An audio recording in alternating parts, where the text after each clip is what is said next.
কথা দিয়ে মানুষকে মেরে ফেলা যায়, আবার কথা দিয়ে মরতে যাওয়া মানুষকে বাঁচানোও যায়।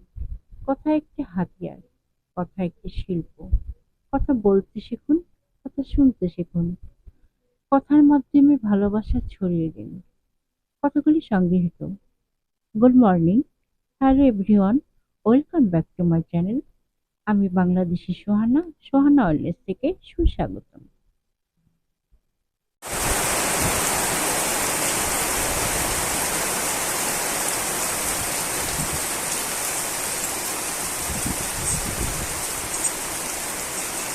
আপনারা সবাই কেমন আছেন? আশা করি যে যেখানে আছেন খুব ভালো আছেন। আলহামদুলিল্লাহ, আমিও ভালো আছি। তো আজকে আমি সকাল থেকেই ব্লগটা শুরু করেছি। সকাল সকাল আমার এক কাপ চা বা কফি চাই। তাই সকালে উঠেই আমি এক কাপ চা খেয়ে নিলাম। আর সকালে ব্রেকফাস্ট করার জন্য কিছু রুটি বানালাম। আপনারা সকালে ম্যাক্সিমাম কি খান বলুন তো? আমি একটু রুটি খেতেই বেশি পছন্দ করি। তো আজ আমার বানানো শেষ, গরম গরম রুটিগুলো ছেঁকে নিলাম। আজ রুটি মাংসের তরকারি দিয়ে খাবো। তো ব্রেকফাস্ট সেরে একটু রেস্ট নিয়ে টুকটাক কাজ ছিল সেগুলো সারলাম। এখানে কিছু ডিম কেনা হয়েছিল, সেগুলো ভালো করে গুঁড়া পাউডার দিয়ে ধুয়ে পানি শুকিয়ে ফ্রিজে রেখে দিলাম। আজ একবারে 10 কেজি গরুর দুধ নেওয়া হয়েছে, সেটা আলাদা আলাদা বোতলে করে রেখে ডিপ ফ্রিজে রেখে দিলাম। কি আর করা যাবে, একবারে তো একসাথে পাওয়া যায় না, তাই একবারই কিনতে হয়। টুকটাক কাজ সেরে দেখি সকাল 10টা বাজতে যাচ্ছে। তাই দুপুরে ডিনারের জন্য সবগুলি সবজি কেটে কুটে রেডি করে নিলাম। আজ আমি কাতলা মাছ দিয়ে বেগুন, আলু, পটল দিয়ে রান্না করব। মাছ এমনি ভুনা কিংবা ঝোল করেও খাই। তো আজ আমি সবজি দিয়ে রান্না করব। তো প্রথমে আমি চুলায় একটা কড়াই বসিয়ে দিলাম। কড়াইতে 1 কাপ তেল দিয়ে দিলাম। তেল গরম হলে 1 কাপ পেঁয়াজ দিয়ে একটু নাড়াচাড়া করে সব রকম গুঁড়া মশলা দিয়ে দিলাম।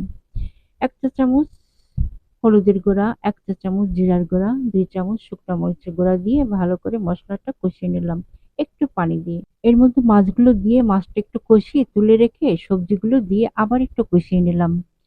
এই সময় স্বাদ মতো আমি লবণ দিয়ে দিলাম আর কিছু কাঁচামরিচ। তারপর ঢাকনা দিয়ে ঢেকে দিলাম আর ঝোলের জন্য পরিমাণ মতো পানি অ্যাড করলাম।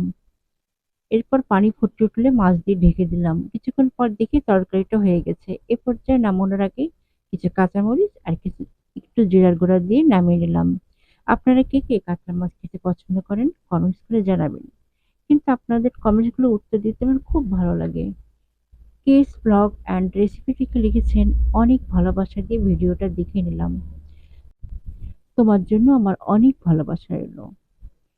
আহমেদ রিমা লিখেছেন, তোমার ঘরের পেন্টিং গুলো অনেক সুন্দর, কোথা থেকে কিনেছেন? এটা মিরপুর 12 থেকে হোম টেক্সটাইল থেকে নিয়েছি। আশা করি তোমার উত্তর পেয়ে গেছো। অনেক ধন্যবাদ এবং ভালোবাসা রইলো তোমার জন্য। জেনি থমাস থেকে লিখেছেন, hello, that look so nice my friends, hope to see you around for some to your videos, enjoy your day, thank you so much. Mirpur 11:30 থেকে নাফিজা মোমো লিখেছেন, আপনার রান্না আগেও খেয়েছি, খুব ভালো হয়েছিল, নিশ্চয় এটাও খুব ভালো হয়েছে, thanks a lot momo. Rupa's kitchen থেকে লিখেছেন, শুভ হোক আপনার এই পথচলা, এই দোয়া করছি, এগিয়ে যান। খুব ভালো লাগলো আপনার এই কমেন্টস, আপনার জন্য আমার শুভকামনা এবং অনেক অনেক ভালোবাসা। ভালো থাকবেন। তো বন্ধুরা, আজ আর নয়, যাওয়ার আগে বরাবরের মতো ছোট্ট একটা অনুরোধ, প্লিজ আমার ইউটিউব চ্যানেলটাকে সাবস্ক্রাইব করুন। আর পেজ থেকে দেখে থাকলে ফলো আর কমেন্টস করতে ভুলবেন না। আর ছোট্ট একটা লাইক। আসসালামু আলাইকুম।